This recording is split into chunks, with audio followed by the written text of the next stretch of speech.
ಇವತ್ತು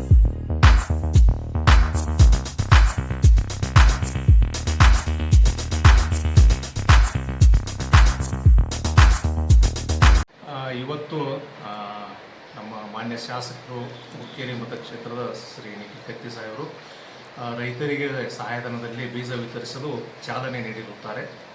ಇವತ್ತಿನಿಂದ ನಾವು ತಾಲೂಕಿನಲ್ಲಿ ಎಲ್ಲ ರೈತರಿಗೆ ಬೀಜ ವಿತರಣೆಯನ್ನು ಪ್ರಾರಂಭಿಸುತ್ತಿದ್ದೇವೆ. ಆದರೆ ಮಳೆ ನಮಗೆ ಮೇ ತಿಂಗಳೊಳಗೆ ಎಷ್ಟಾಗಬೇಕು ಅಷ್ಟಾಗಿಲ್ಲ. ಇಲ್ಲಿಯವರೆಗೆ 25% ಮಳೆ ಇನ್ನೂ ಕೊರತೆ ಇದೆ. ಹೀಗಾಗಿ ರೈತರು ಬಿತ್ತನೆಗಾಗಿ ಅವಸರ ಪಡೋದು ಬೇಡ. ಸಾಕಷ್ಟು ಮಳೆ ಆಗಲಿ.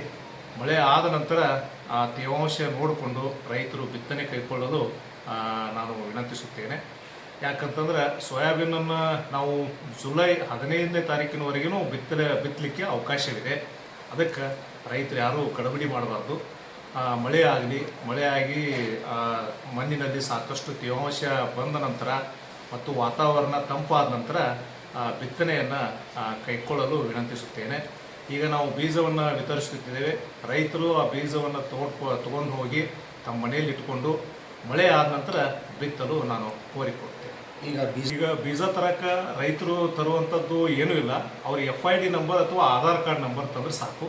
ಅವರು ನಾವು ಅಲ್ಲಿ FIDಯನ್ನು ಹೊಡೆದ ತಕ್ಷಣ ಅವ್ರದ್ದು ಏನು ಎಲ್ಲ ವಿವರ ಬರ್ತದೆ, ಅದರ ಮೇಲೆ ನಾವು ಬೀಜವನ್ನು ಕೊಡ್ತೇವೆ. ಈಗ ಸದ್ಯಕ್ಕೆ ನಾವು 7,500 ಕ್ವಿಂಟಲ್ ಸೋಯಾಬೀನ್ ಬೀಜವನ್ನು ಎಲ್ಲ ನಮ್ಮ 42 ವಿತರಣಾ ಕೇಂದ್ರಗಳಲ್ಲಿ ನಾವು ದಾಸ್ತಾನು ಮಾಡಿ ಇಟ್ಕೊಂಡೇವಿ. ನಮ್ಮ ಬೇಡಿಕೆ ಇರೋದು 7,000 ಟನ್ ಅಷ್ಟೇ, 7,000 ಕ್ವಿಂಟಲ್. ನಾವು ಬೇಡಿಕೆಗಿಂತಲೂ ಹೆಚ್ಚಿನ ದಾಸ್ತಾನನ್ನು ನಾವು ಈಗ ಮಾಡಿಕೊಡ್ತೀವಿ. ಹೌದು ನೋಡ್ರೆ, ಇದು ವರ್ಗಾವಣೆ ಅನ್ನೋದು ನಮ್ಮ ಸರ್ಕಾರಿ ಒಂದು ನೌಕರಿಯಲ್ಲಿ ಅದು ಅಗತ್ಯ, ಅಂದರೆ ಒಂದು ಅನಿವಾರ್ಯ ಇರ್ತದೆ. ನಾನು ಹುಕ್ಕೇರಿ ತಾಲೂಕಿನಲ್ಲಿ ಬಂದು ಈಗ 3 ವರ್ಷ ಆಯಿತು. ಕಳೆದ 3 ವರ್ಷದಿಂದ ನಾನು ಹುಕ್ಕೇರಿ ತಾಲೂಕಿನ ರೈತರಿಗೆ ಮತ್ತು ನನ್ನ ಒಂದು ಕರ್ತವ್ಯವನ್ನು ನಾನು ನಿರ್ವಹಿಸ್ತಾ ಇದ್ದೇನೆ. ಹುಕ್ಕೇರಿ ತಾಲೂಕಿನ ಬಗ್ಗೆ ಹೇಳಬೇಕಂತಂದ್ರೆ ಇಲ್ಲಿಯ ಒಂದು ರೈತರು ಭಾಳಷ್ಟು ತಿಳುವಳಿಕೆ ಇದ್ದಂಥ ರೈತರದಾರ. ಭಾಳ ನಾವು ಹೇಳಿದ ತಕ್ಷಣ ಅವರು ತಿಳ್ಕೊಂಡು ಒಂದು ಪರಿಸ್ಥಿತಿಯನ್ನು ಅರ್ಥ ಮಾಡ್ಕೊತಾರೆ. ಮತ್ತು ನಮ್ಮ ಈ ಹುಕ್ಕೇರಿ ತಾಲೂಕು ಏನೈತಲ್ಲ, ನಮ್ಮ ಒಣಬೇಸಾಯನೂ ಇದೆ, ನೀರಾವರಿನೂ ಇದೆ, ಮತ್ತು ನಮ್ಮ ಬೆಳೆಗಳ ಬಗ್ಗೆ ಆಗಲಿ ಭಾಳ ವೈವಿಧ್ಯತೆ ಇರುವಂಥ ಒಂದು ತಾಲೂಕು ಇದು. ನನಗಿಲ್ಲಿ 3 ವರ್ಷ ಹೆಂಗೆ ಅನ್ನೋದು ಗೊತ್ತಾಗಲಿಲ್ಲ. ಸೊ ನನಗಿಲ್ಲಿ ಹುಕ್ಕೇರಿ ತಾಲೂಕಿನಲ್ಲಿ ನಾನು ಸೇವೆ ಮಾಡಿದ್ದಕ್ಕೆ ನನಗೆ ಭಾಳಷ್ಟು ಖುಷಿ ಇದೆ ಮತ್ತು ನನ್ನ ಜೀವನದಲ್ಲಿ ಭಾಳ ನೆನಪಿಡುವಂಥದ್ದು ಇದೆ.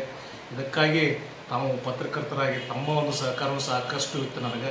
ಮತ್ತು ಇಲ್ಲಿಯ ನಮ್ಮ ಶಾಸಕರ ಸಾಹೇಬರು, ಇಬ್ಬರು ಶಾಸಕರ ಸಾಹೇಬರಾದಂಥ ಮಾನ್ಯ ಸತೀಶ್ ಜಾರಕಿಹೊಳಿ ಸಾಹೇಬರಾಗಲಿ ಮತ್ತು ನಿಖಿಲ್ ಕತ್ತಿ ಸಾಹೇಬರಾಗಲಿ ಭಾಳಷ್ಟು ಸರ್ಕಾರಿ ನೌಕರರಿಗೆ ಭಾಳಷ್ಟು ಅವರು ಸಹಕಾರ ಕೊಡ್ತಾರೆ ಮತ್ತು ಜನರಿಗೆ ಸೇವೆ ಮಾಡಲಿಕ್ಕೆ ನಮಗೆ ಭಾಳಷ್ಟು ಅನುಕೂಲ ಮಾಡಿಕೊಡ್ತಾರೆ. ಅವರ ಸಹಕಾರವೂ ನಮಗೆ ಭಾಳಷ್ಟು ಇತ್ತು ಇಲ್ಲಿ. ಹೀಗಾಗಿ ನನಗೆ ಹುಕ್ಕೇರಿಯ ಒಂದು ಸೇವೆ ಭಾಳ ತೃಪ್ತಿಕರ.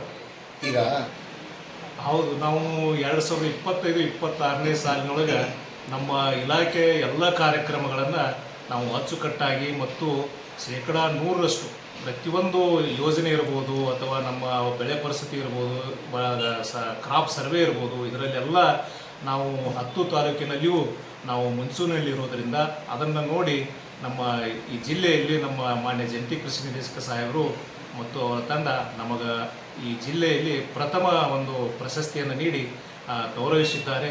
ಅದಕ್ಕಾಗಿ ನನಗೆ ಭಾಳ ಖುಷಿ ಇದೆ. ಈ ಒಂದು ಪ್ರಶಸ್ತಿ ನನ್ನ ಇಲಾಖೆಯ ಸಿಬ್ಬಂದಿಯವರಿಗೆ ಸಲ್ತದೆ ಮತ್ತು ಈ ಪ್ರಶಸ್ತಿಯನ್ನು ಕೊಟ್ಟದ್ದಕ್ಕೆ ನಮ್ಮ ಹಿರಿಯ ಅಧಿಕಾರಿಗಳಿಗೆ ನಾನು ಧನ್ಯವಾದ.